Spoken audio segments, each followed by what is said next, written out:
ഈ ഘട്ടത്തിൽ KPCC പ്രസിഡന്റിനോടും KPCC vice പ്രസിഡന്റിനോടും CPIM-ന്റെ ഒരു ലീഡർ പറയുന്ന ചോദ്യമല്ല, മറിച്ച് കോന്നിയുടെ MLA എന്ന നിലയിൽ ഞാൻ കേരളത്തിൻ്റെ മുഖ്യമന്ത്രിയോടും ഈ കേരളത്തിൽ പത്തനംതിട്ട ജില്ലയ്ക്ക് ചുമതലയുള്ള മന്ത്രിയോടും പറയുന്ന അഭ്യർത്ഥനയാണ്. നിങ്ങൾ ദയവായി ഇതിനെ രാഷ്ട്രീയവൽക്കരിക്കരുത്. അഭ്യർത്ഥനയാണ്. നിങ്ങൾ പോയിട്ടുണ്ടല്ലോ, നിങ്ങൾ പോയിട്ടില്ലേ? കൊക്കാത്തോട്ടിൽ പോയിട്ടില്ലേ? നിങ്ങൾ പോയിട്ടില്ലേ? തേക്ക് തോട്ടിൽ പോയിട്ടില്ലേ? നിങ്ങൾ പോയിട്ടില്ലേ? വയ്യാറ്റുപുഴ കുളങ്ങരവാരിയിൽ പോയിട്ടില്ലേ?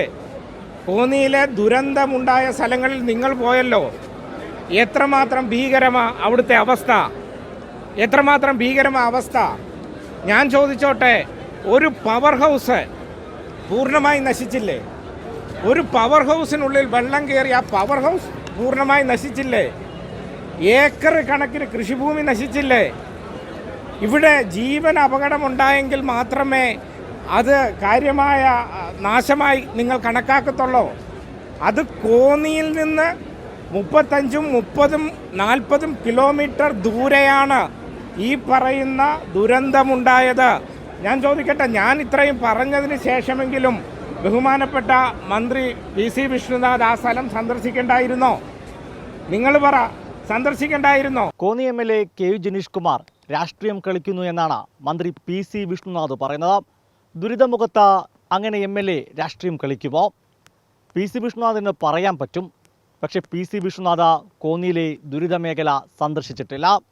അവിടെയെല്ലാം ഓടിയെത്തി സന്ദർശനം നടത്തുക മാത്രമല്ല, രക്ഷാപ്രവർത്തനത്തിന് നേതൃത്വം കൊടുത്ത വ്യക്തിയാണ് കോന്നി MLA. വിഷ്ണുനാഥിന് വേണ്ടി കോന്നിയിലെ ജനങ്ങൾക്ക് എന്താണ് പറയാനുള്ളതെന്ന് ആദ്യം കേൾപ്പിക്കാം.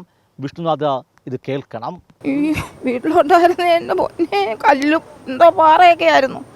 പേടിച്ച അവിടെ ചവിട്ടുന്നത്. എനിക്ക് വേറെ വഴിയില്ല പെരയിലോട്ട് കയറാൻ. രാത്രി 12 മണിയായപ്പം തന്നെ ഞാൻ ഓർത്ത് ഇത് വെള്ളം കൊണ്ടുപോയൊരു ശബ്ദം കേട്ടത് അങ്ങേ സൈഡിൽ കൂടെ ഇങ്ങേ സൈഡിൽ കൂടെ പെരക്കകത്തൂടെ എല്ലാം ഞാൻ തന്നെ ഒരു മോളെ ഉള്ളായിരുന്നു. അന്നേരം ഇവിടെ ഒരാൾ ഹോസ്റ്റലിലായിരുന്നു. അന്നേരത്തെ ഒരു അവസ്ഥയെന്ന് പറഞ്ഞു കഴിഞ്ഞാൽ ഭയങ്കര ബുദ്ധിമുട്ടമായ ഒരു അവസ്ഥയാണ്. ഇവിടെ 10 സെൻറ്റ് സ്ഥലമുണ്ട്. അവിടെ മൊത്തം ഇടിഞ്ഞു വാരിയിരിക്കുന്ന ഇതാ പേര്. ഇതിൻ്റെ മണ്ട മൊത്തം ഉരുളം കല്ലും മലയുക. അതിന് പേടിച്ചങ്ങ് പോയതാ. ഇനി വേറെ ഒന്നുമില്ല, മാർഗം ഒന്നുമില്ല. ഞങ്ങൾ 5-6 പേരുണ്ട്. മോനും കൊച്ചുമക്കളും എല്ലാം ഇവിടെ നിൽക്കുന്നു. ഞങ്ങൾ പിന്നെ ഇനി എങ്ങനെ കഴിയും? ഇവിടെ താമസിക്കാനും പേടിയാണ്. PC വിഷ്ണുനാഥ് മാത്രമല്ല, മുഖ്യമന്ത്രി VD സതീശനും ഒന്ന് തിരിഞ്ഞു നോക്കിയില്ല. വലിയ പ്രശ്നങ്ങളോടത്ത് പോയുള്ളൂ എന്നാണ് മുഖ്യമന്ത്രി പറയുന്നത്. എന്നാൽ മുഖ്യമന്ത്രി മരണം കോന്നിയിൽ സ്ഥിതി ഗുരുതരമായിരുന്നു. എന്തുകൊണ്ടാണ് കേരളത്തിൻ്റെ മുഖ്യമന്ത്രി ഈ മലയോര ജനതയോട് അവഗണന കാട്ടുന്നെന്ന് അറിയില്ല. ഇത് മുഖ്യമന്ത്രിയുടെ മുമ്പിൽ രാഷ്ട്രീയം പറയുകയല്ല, പക്ഷേ രാഷ്ട്രീയം പറയാതിരിക്കാൻ പറ്റില്ല. ഇത് കോന്നിയിലെ ഇടതുപക്ഷ MLA മാത്രം പറയുന്നതല്ല.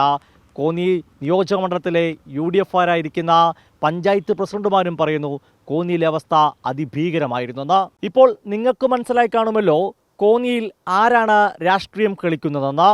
കോന്നിയിലെ ദുരിതബാധിത പ്രദേശങ്ങളെല്ലാം പോകുകയും അവിടെ രക്ഷാപ്രവർത്തനത്തിന് നേതൃത്വം കൊടുത്ത MLA ആണോ? അതല്ല കോന്നിയിലെ ദുരിതബാധിത പ്രദേശങ്ങൾ സന്ദർശിക്കാത്ത മന്ത്രി PC വിഷ്ണുനാഥാണോ രാഷ്ട്രീയം കളിക്കുന്നതെന്ന് നിങ്ങൾക്ക് ബോധ്യമായെന്ന് വിശ്വസിക്കുന്നു. ക്യാമറമാൻ അഖിലേഷ് കൊടുമണ്ടൊപ്പം സുജിത് T. ബാബു, കൈരളി ന്യൂസ്, പത്തനംതിട്ട.